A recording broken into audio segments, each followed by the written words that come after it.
Ward क्रमांक 14 के पार्षद और कनिष्ठ खाद्य आपूर्ति अधिकारी की प्रताड़ना से एक दुकान संचालक मरणासन स्थिति में पहुंच गया है। उसे ब्रेन हैमरेज हो गया है। वह जिंदगी और मौत के बीच झूल रहा है। इसी के विरोध में राशन दुकान संचालकों ने गुरुवार को कलेक्ट्रेट का घेराव कर दिया।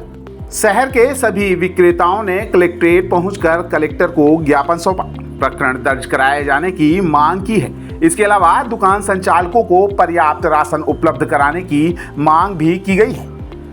नगर उपभोक्ता भंडार कर्मचारी संघ के अध्यक्ष का कहना है कि 9 सितंबर को सुबह 11 बजे वार्ड क्रमांक 14 के विक्रेता अशरफ अली हर दिन की तरह खाद्यान्न का वितरण कर रहे थे। वार्ड में संचालित दुकान में खाद्यान्न का आवंटन काफी कम होने के कारण शासन के निर्देशानुसार सभी उपभोक्ताओं को खाद्यान्न उपलब्ध कराने में विक्रेता ने असमर्थता जता दी थी। इस पर वार्ड क्रमांक 14 के पार्षद रवि तिवारी पहुंच गए। उन्होंने दुकान विक्रेता के साथ अभद्रता की। कनिष्ठ खाद्य आपूर्ति अधिकारी विनीत मिश्रा से भी इसकी शिकायत कर दी। विनीत मिश्रा ने भी फोन पर ही खाद्यान्न विक्रेता को अपशब्द कहे और जेल में भिजवाने की धमकी दे दी। इसके बाद ही विक्रेता की तबीयत बिगड़ गई, ब्लड प्रेशर बढ़ गया, उसे ब्रेन हैमरेज की शिकायत हो गई। फिलहाल उसका इलाज संजय गांधी अस्पताल में चल रहा है। हालत गंभीर बनी हुई है।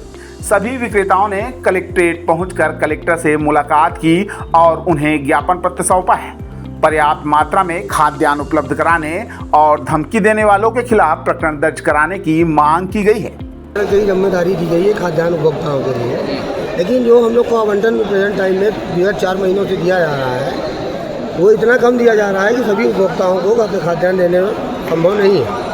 इस विषय में जब हम अपने अधिकारियों से बात करते हैं तो वो हम लोगों को कोई आश्वासन नहीं देते और न ही हमको खाद्यान्न का आवंटन दिलवा रहे हैं। इसके कारण स्थिति ये पैदा हो रही है कि शासन की जो महत्वाकांक्षी योजनाएं हैं, वन नेशन वन राशन, उसके आधार पर हम लोगों को पोर्टेबिलिटी में ही खाद्यान्न देना पड़ रहा है। लेकिन हम लोग को जो खाद्यान्न मिल रहा है वो वार्ड बाई वार्ड जो राशन कार्ड संलग्न है जिन वार्डों में उसके आधार पर मिल रहा है।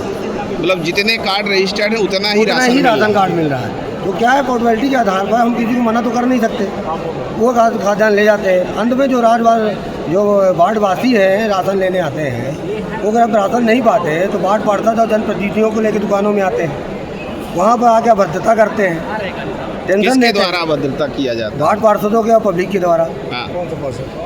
वार्ड सभी वार्डों के पार्षदों की यही स्थिति है। प्रेजेंट टाइम में जो स्थिति है वो 12 नंबर वार्ड रवि तिवारी की स्थिति है। क्या कहना है उनका? उन्होंने वार्ड नंबर 14 के उन्होंने क्या किया है कि दिनांक 9 तारीख को हमारा सेल्समैन गल्ला बांटते फुर्सत हो गया तो उनके पास गल्ला नहीं था। वो गल्ला लेने गए होंगे, उनके पास कुछ जन गए होंगे उपभोक्ता, वो उनको लेके आए।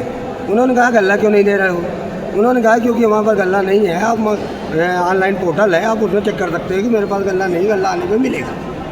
तो वो अभद्रता करते हुए वो कहे कि अपने अधिकारी का नंबर दीजिए। उन्होंने अपने अधिकारी का नंबर दे दिया। अधिकारी महोदय ने बिना सोचे समझे और बिना पोर्टल को चेक किए उस सेल्समैन को इतना खरी खोटी सुनाई, इतना कहा कि मैं तुमको जेल भेज दूंगा, तुम्हारे परिवार को नष्ट करवा दूंगा, ये कर दूंगा, वो कर देंगे। मतलब ऐसे ऐसे शब्द कहे कि दुकान के अंदर ही उसको ब्रेन हैमरेज हो गया। कौन सा अधिकारी था ये? अभी कहाँ इलाज चल रहा? अधिकारी था वो, हम आपको कहाँ इलाज चल रहा उनका संजय गांधी के मेडिसिन विभाग में गंभीर वार्ड में इलाज चल रहा है। अभी भर्ती है? अभी भर्ती है, गंभीर स्थिति में। अभी आप कलेक्टर के पास आए हैं? क्या आश्वासन? अभी हम पहले गए थे कंट्रोलर साहब के पास, उन्होंने आवेदन दिया लेकिन उनसे हमको कोई आश्वासन नहीं मिला।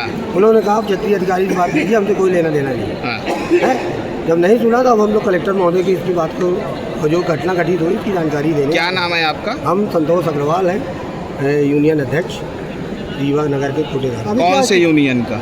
ये रीवा नगर उपभोक्ता भंडार कर्मचारी साहब। अभी क्या स्थिति है उनकी? वो बहुत गंभीर है, क्योंकि उनके घर में कोई इलाज कराने वाला नहीं है। उनको सब लोगों ने कोटेदारों ने मिलकर भर्ती कराया, अपनी ड्यूटी के अनुसार आते जाते रहते हैं। लेकिन उनकी स्थिति ये है कि डॉक्टरों ने उनसे कहा कि बाहर ले जाइए, नहीं तो ये बचेंगे नहीं। मांग क्या है आप लोगों की? मांग ये है कि जो दोषी कर्मचारी उनको कार्रवाई की जाए और प्लस हमको भरपूर आवंटन दिया जाए जिससे ये स्थिति निर्मित नहीं हो और उनको मदद दी जाए। और उनको मदद दी जाए जिससे उनका